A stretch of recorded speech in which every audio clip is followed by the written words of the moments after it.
What's going on, guys? Welcome back to another video. Today we have a juicy one. Today we are checking out Whatculture Star Wars channel. They released a video called 10 Simple Fixes That Would Have Saved the Star Wars sequel. So this is going to be a pretty juicy video. I'm going to be reacting to see if I agree with them, if I disagree with them, and stuff like that. So if you enjoy this video and you want to see more like this, please consider liking and subscribing. I'm trying to get back on the good side of YouTube's algorithm, so if you could do that, I'd appreciate it. And of course, if you have any ideas for future videos, like you see a cool video you want to see me react to, or you have a tier list idea or a ranking idea, let me know in the comments below, because if I use your suggestion, I will give you a shout out in that video. So with that said, boys, let's begin. Star Wars sequels. Number 10, have a plan from the beginning.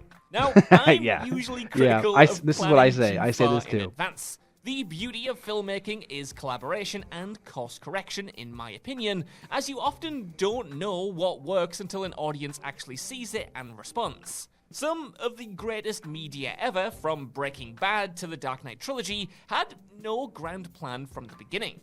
And neither did the original Star Wars trilogy, incidentally. So much of those movies were just made up on the fly, from huge twists to wholesale characters, and people loved it. But if there's another side to this coin, it's a series that signifies what it's like when there's no plan in place, and worse, when the creatives aren't on the same page, and sadly, it's the Star Wars sequel trilogy.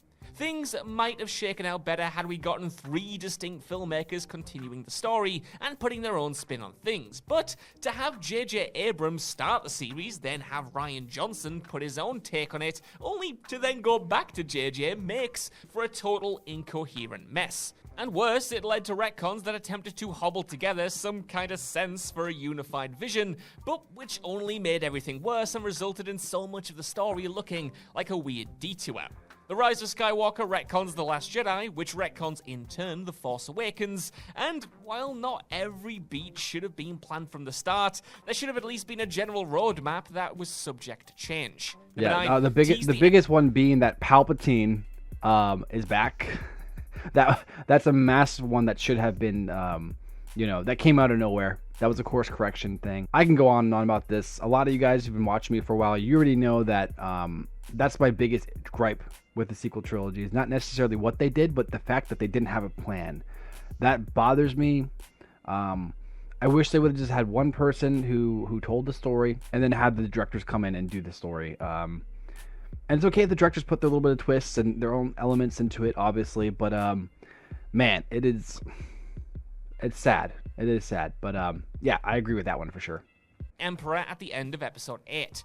One of the major complaints of The Rise of Skywalker is that good old Emperor Sheev Palpatine returned in the franchise's last movie with no better explanation than Poe Dameron's exasperating, somehow, Palpatine has returned.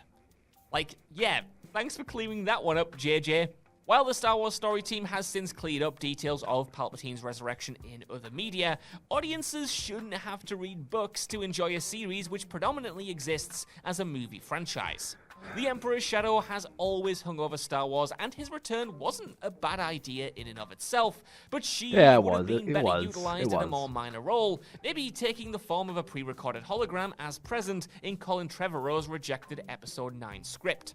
The most exciting thing to come out of The Last Jedi was Kylo Ren's status as the new leader of the First Order, and unfortunately, Palpatine's resurrection meant that we never got to see Supreme Leader Ren unleash his wrath.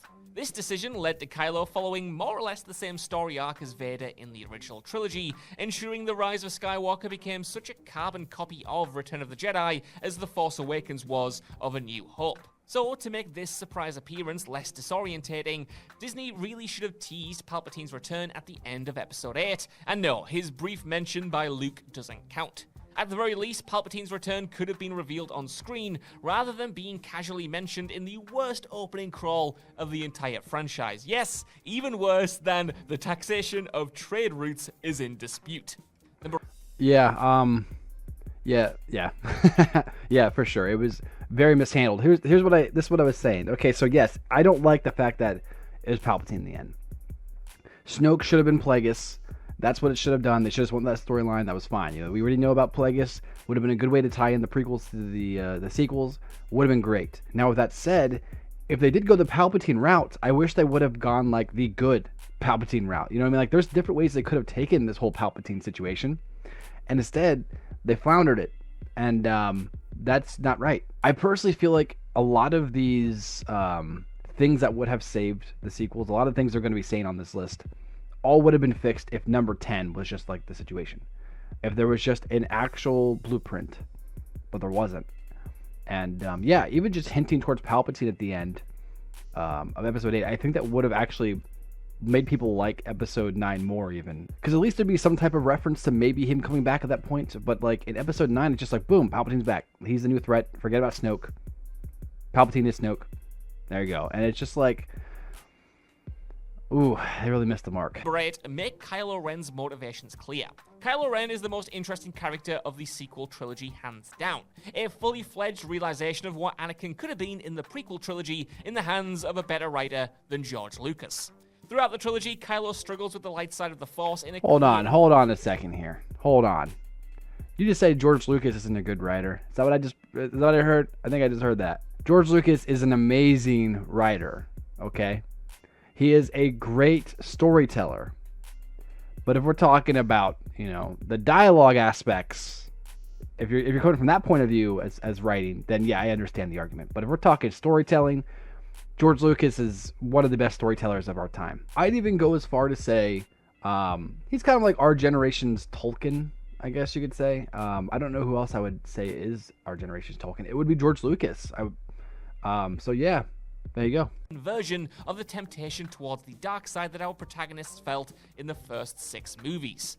While Kylo is unsure about his place in the wider Star Wars mythos, the one thing that is clear is that he resents Snoke, who is holding him back from his true purpose. And unfortunately, audiences never get to see what this true purpose is. Kylo establishes that he wants to let the past die, but he never indicates what he will replace it with. He asks Rey to take his hand, but he never tells her to what end. In The Force Awakens, the genocidal murderer formerly known as Ben Solo promised his grandfather's molten helmet that he would finish what you started, but we were never told what that meant. A redeemed Ben certainly helps Rey bring down the Emperor once and for all in the most minor way, but this can't be what he meant. Kylo didn't know the Emperor was even alive until episode 9. Maybe he wanted to kill the remaining Jedi, but why? He resented the Sith as much as he did the Jedi in the first place. So perhaps Kylo felt that Luke's Jedi Order was repeating the same mistakes it had during the prequels. It's up in the air. The introduction of Palpatine in Episode 9 and consequent re-establishment of Kylo as a minor henchman baddie means that fans will never find out, nor will they see Ren's vision for a balanced order come to life. Kylo Ren's conflicting motivations might make him more compelling of a character, but the fact that audiences are never told what he wanted is indicative of poor character design and lack of a fully fledged blueprint for the trilogy. Yeah, I don't blame Kylo for that, though. I don't blame Kylo. I don't blame Adam Driver. I don't blame that character at all. Kylo's lack of us knowing like his true motivations all comes down to the creators of this. You know what I mean? I don't blame the character of Kylo Ren. I think for what he was supposed to be doing, he's one of the best characters in the sequel trilogy. But yeah, a big part of it is just because the people who were writing Kylo Ren were changing the story constantly. So of course it feels very jumbled up. So yeah, it's not Kylo's fault. So hashtag not Kylo's fault. Yeah, there you go. 7. Don't waste cool supporting characters. The Force Awakens introduced a ton of cool concepts and character designs neglected in future sequel films. Captain Phasma and the Knights of Ren are the 2 most obvious examples of underused ideas, with their distinctive visual appearances and comparative lack of screen time indicating that they were only ever created to shift action figures.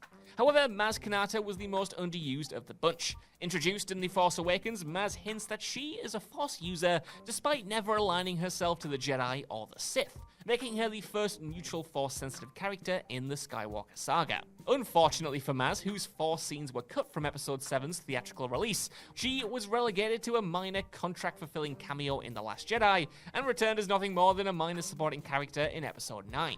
So, not only do audiences never find out about Kitana's relationship to the original trilogy's rebellion, or just how she got her hands on Luke Skywalker's lightsaber, poor Maz was reduced to the most overtly fan-service moment of the entire sequel trilogy.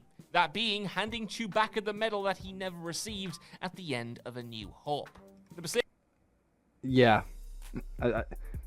He said it perfectly. It's just, really mishandling. I mean, the truth is, not only did they mishandle the supporting characters, which you could argue is okay, but they also mishandled the main characters, and that's rough. So, hey, that's the way it is. 6. Swap Hosnian Prime for Coruscant.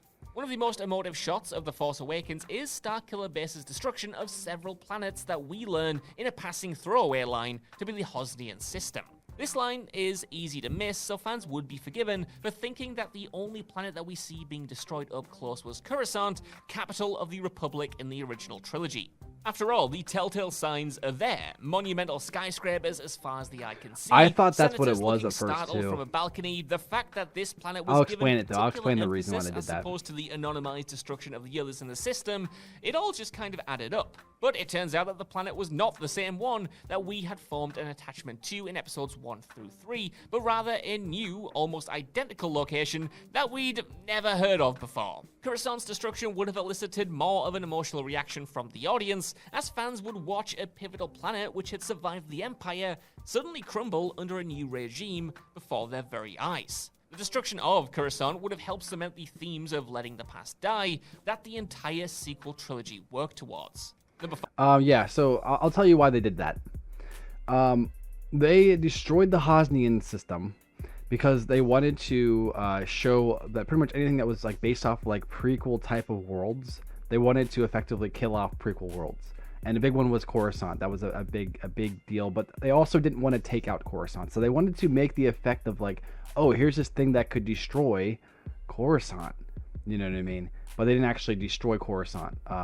So it's kind of a way to be able to send a message without actually doing much damage to the fan base.